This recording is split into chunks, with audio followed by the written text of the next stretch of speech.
Art and ಡಿಶಸ್ಗೆ ನಿಮಗೆಲ್ಲ ಸ್ವಾಗತ. ನಾನು ನಿಮ್ಮ ಅನ್ನಪೂರ್ಣ ಜಗದೀಶ್. ನಿಮ್ಗೆ ಇವತ್ತಿನ ದಿವಸ ಇನ್ನೊಂದು ಹೊಸ ತರಹ ರೆಸಿಪಿ, ಅಂದರೆ ಹೊಸದು ಅಂದರೆ ಮನೆಯಲ್ಲೆಲ್ಲ ಮೊದಲಿಂದ ಮಾಡ್ತಾಯಿದ್ರು, ಅದನ್ನು ನಿಮ್ಗೆ ಇವತ್ತು ತೋರಿಸ್ತಾ ಇದ್ದೀನಿ. ಹಾಗಲಕಾಯಿ ಸಾಸಿವೆ ಅಂತ, ಅಂದರೆ ಸಾಸಿವೆ ಹಾಕಿಬಿಟ್ಟು ಹಾಗಲಕಾಯಿನ ಗೊಜ್ಜು ಥರ ಮಾಡೋದನ್ನು ನಿಮ್ಗೆ ಇವತ್ತು ತೋರಿಸ್ತಾ ಇದ್ದೀನಿ. ತುಂಬ ಅಂದರೆ ತುಂಬ ಟೇಸ್ಟಿಯಾಗಿರುತ್ತೆ. ಇದನ್ನು ಸಾಧಾರಣ ನೀವುಗಳು ಮಾಡಿರಲ್ಲ ನೋಡಿ. ಅದಕ್ಕೆ ಬೇಕಾಗಿರೋ ಸಾಮಗ್ರಿ ಅಂದರೆ ಹಾಗಲಕಾಯಿ ಸಣ್ಣಗೆ ಹೆಚ್ಕೊಂಡಿರೋದು, ಒಣಮೆಣಸಿನ್ಕಾಯಿ, ಒಂದು ಸ್ವಲ್ಪ ಬೆಲ್ಲ 1 ಸ್ಪೂನು, ಒಂದು ಅರ್ಧ ಸ್ಪೂನ್ನಷ್ಟು ಅರಿಶಿನ ಪುಡಿ, ಸಾಸಿವೆ 2 ಸ್ಪೂನ್ನಷ್ಟು ಸಾಸಿವೆ, ಒಂದು ಸ್ವಲ್ಪ ಕಾಯಿ ತುರಿ, ಒಂದು ಸ್ವಲ್ಪ ಹುಣಸೆಹಣ್ಣು, ಉಪ್ಪು, ರುಚಿಗೆ ತಕ್ಕಷ್ಟು ಉಪ್ಪು, 1 ಗ್ಲಾಸು ನೀರು, ಎಣ್ಣೆ ಒಂದು ಸ್ವಲ್ಪ ಜಾಸ್ತಿನೇ ಬೇಕಾಗತ್ತೆ. ಈಗ ಒಣಮೆಣಸಿನ್ಕಾಯಿ ಅದೆಲ್ಲ ಏನೂ ಹುರ್ಕೊಳ್ತಾ ಇಲ್ಲ, ಸಾಸಿವೆನೂ ಅಷ್ಟೇ, ಅದೊಂಥರ ಬೇರೆಯೇ ಟೇಸ್ಟ್ ಇರುತ್ತೆ ಹಸಿ ಸಾಸಿವೆದು. ಅದಕ್ಕೆ ನೋಡಿ ಇದಿದೆಯಲ್ಲ, ಇದನ್ನು ನಾನು ಎಣ್ಣೆ ಕಾದ್ಮೇಲೆ ಅದಕ್ಕೆ ಇನ್ನೇನು ಹಾಕ್ತಾಯಿಲ್ಲ, ಇದನ್ನು ಹಾಗಲಕಾಯಿ ಸಣ್ಣಗೆ ಹೆಚ್ಚಿಟ್ಕೊಂಡಿದ್ನಲ್ಲ ಅದನ್ನು ಹಾಕಿದ್ದೀನಿ. ಮತ್ತು ನಾನು ಆ ಬೀಜ ಅವುಗಳು ಕೂಡ ತೆಗೆದಿಲ್ಲ. ಎಣ್ಣೆಗೆ ಹಾಕಿದಾಗ ಅದು ತುಂಬ ಚೆನ್ನಾಗಿ ಒಂಥರ ಕ್ರಿಸ್ಪಿಯಾಗಿ ಆಗುತ್ತೆ, ತಿನ್ನುವಾಗ ತುಂಬ ಚೆನ್ನಾಗಿರುತ್ತೆ. ಹಾಗಲಕಾಯಿ ಎಲ್ಲರಿಗೂ ತಿನ್ನೋಣ, ಆರೋಗ್ಯಕ್ಕೆ ಒಳ್ಳೆಯದು ಅಂತಿರುತ್ತೆ. ಆದರೆ ಏನು ಮಾಡೋದು ಅನ್ನೋದೇ ಒಂಥರ ಅವ್ರಿಗೆ ಸಮಸ್ಯೆ ಅನ್ನಿಸ್ತಾ ಇರುತ್ತೆ. ಅದಕ್ಕೆ ಇದೊಂದು ವೆರೈಟಿ ನೀವು ಯಾಕೆ ಮಾಡಬಾರ್ದು? ಇದು ಅನ್ನದ ಜೊತೆಯಲ್ಲಿ ಚೆನ್ನಾಗಿರುತ್ತೆ, ಮತ್ತು ಚಪಾತಿ, ರೊಟ್ಟಿ ಎಲ್ಲದ್ರ ಜೊತೆಯಲ್ಲೂ ಚೆನ್ನಾಗಿರುತ್ತೆ. ನೋಡಿ, ಇದು ನೀವು ಎಣ್ಣೆಯಲ್ಲಿ ಒಂದು ಸ್ವಲ್ಪ ಚೆನ್ನಾಗಿ ಕ್ರಿಸ್ಪಿಯಾಗಿ ಆಗೋ ಹಾಗೇ ಫಸ್ಟು ಇದನ್ನು ಹಾಗಲಕಾಯಿನ ಹುರ್ಕೊಳ್ಳಿ ಈ ಥರ.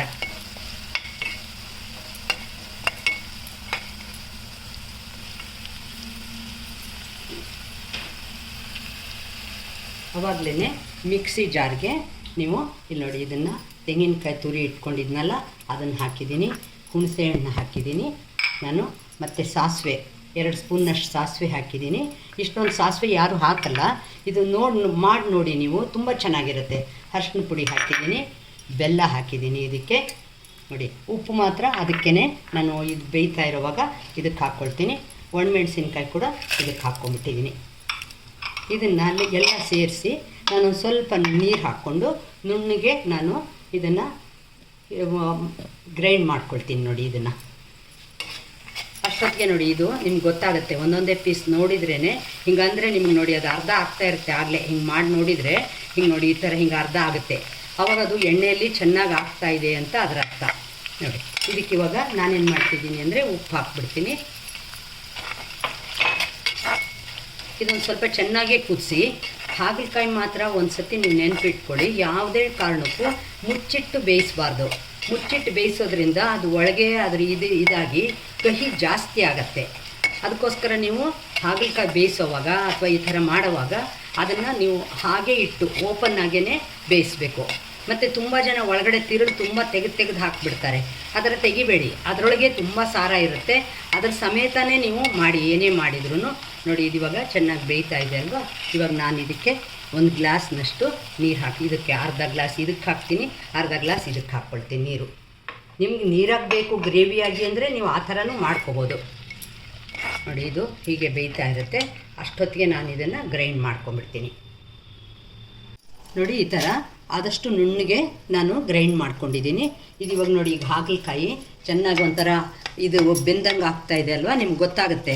ಒಂಚೂರು ಕಹಿ ಇರಲ್ಲ, ನೀವು ಮಾಡಿ ನೋಡಿ, ನಿಮ್ಗೆ ಅವಾಗ ನಿಮಗೆ ಅನಿಸುತ್ತೆ ಹೌದಲ್ವಾ ಎಷ್ಟು ಚೆನ್ನಾಗಿದೆ ಅಂತ. ನೋಡಿ, ಇದನ್ನು ರುಬ್ಕೊಂಡಿದ್ರಲ್ಲ ಇದನ್ನು ಇದಕ್ಕೆ ಹಾಕ್ಬಿಡಿ.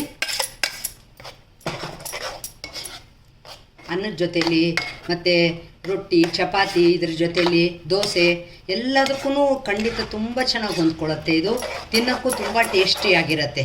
ನೋಡಿ, ಇದು ಆಯ್ತು ನೋಡಿ ಹಾಗಲಕಾಯಿ ಸಾಸಿವೆ. ಇದು ಚೆನ್ನಾಗಿ 2 ಕುದಿ ಬರೋಷ್ಟು ಬಿಟ್ಬಿಟ್ಟು ಆಮೇಲೆ ನೀವು ಸರ್ವ್ ಮಾಡೋಕ್ಕೆ ರೆಡಿ ಆಗುತ್ತದು. ನಿಮ್ಗೆ ಬೇಕಾದರೆ ಜಾಸ್ತಿ ಬೆಲ್ಲ ಹಾಕ್ಕೋಬೋದು, ಆದರೆ ಕಹಿ ಅಂತೂ ಇರಲ್ಲ ಇದು. ನೋಡಿ, ಇದೆಲ್ಲ ಹಾಕಿದ್ದೀನಿ. ಈಗ ನಿಮಗೆ ಇದು ಕುದಿ ಬರೋದಕ್ಕೆ ಬಿಡ್ತಾಯಿದ್ದೀನಿ.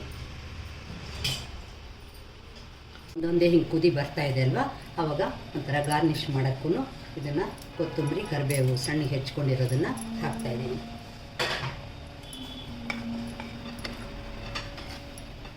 ನೋಡಿದ್ರಾ, ಹಾಗಲಕಾಯಿ ಸಾಸಿವೆ ಅಂತ ಮಾಡಿದ್ದು ಎಷ್ಟು ಚೆನ್ನಾಗಿ ರೆಡಿ ಆಯಿತು ನೋಡಿ. ಇದರಲ್ಲಿ ಹಿಂಗೆ ಹಾಗಲಕಾಯಿ ಹೋಳಂತೂ ತುಂಬ ಚೆನ್ನಾಗಿರುತ್ತೆ. ಇದನ್ನು ಎಲ್ಲರೂ ಆರಿಸ್ಕೊಂಡೇ ತಿಂತಾರೆ, ಇದನ್ನು ಅಷ್ಟು ಟೇಸ್ಟಿಯಾಗಿರುತ್ತೆ. ಇನ್ನೂ ತನಕ ನನ್ನ ಚಾನಲ್ಗೆ ಸಬ್ಸ್ಕ್ರೈಬ್ ಮಾಡ್ಕೊಳ್ದೆ ಹೋದರೆ ಸಬ್ಸ್ಕ್ರೈಬ್ ಮಾಡ್ಕೊಳ್ಳಿ, ಲೈಕ್, ಶೇರ್, ಕಾಮೆಂಟ್ ಮಾಡಿ, ಎನ್ಕರೇಜ್ ಮಾಡೋದನ್ನು ಮರಿಬೇಡಿ.